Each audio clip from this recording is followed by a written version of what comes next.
يا من كرمه الله عز وجل بالقوامة على المرأة ambaye Allah subhanahu wa ta'ala amekuneemesha juu ya usimamizi wa kumsimamia mwanamke.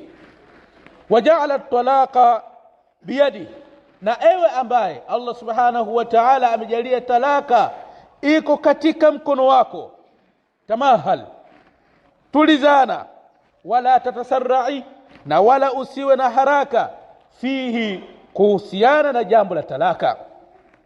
Fa inma ju'ila at-talaqu biyadika, hakika si vingine jambo lilivyo, imejaliwa talaka katika mikono yako.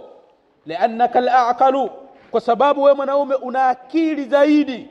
Fatastati'u an tuwazina baina al-masalih wal mafasid, unaweza kupima baina ya maslahi na mafsada. Amma al-mar'atu, amma mwanamke, fa'atifiyatun, ni mtu ambaye yeye anazongwa na kuongozwa na hisia. Mwanamke ni mtu wa hisia.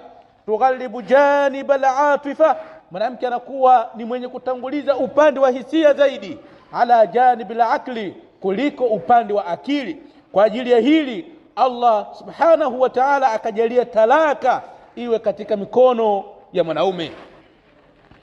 Mara nyingi wanawake hawafikirii maslahi na mafsada. Wao wanavyohisi wanaonewa, jambo la kwanza wanaloeleza ni jambo la talaka. Tofauti na wewe mwanaume, Allah amejalia hili jambo la talaka katika mikono yako, kwa sababu akili zako ziko sawa sawa, lakini vile vile unakuwa unaangalia zaidi maslahi kuliko mafsada. Kwa katika hili jambo la ndoa lazima uwe ni mwenye kutulizana, usiwe na haraka kuhusiana na kadhia ya talaka. Wanaume waliokuwa wengi, wao ni wenye kutanguliza zaidi jambo la talaka kuliko kuangalia maslahi na mafsada. Kwa sababu vyote vitakavyokuwa, hakuna mwanamke utakayemuoa ukakuta amekamilika 100%, anayo mambo yote unayotaka wewe.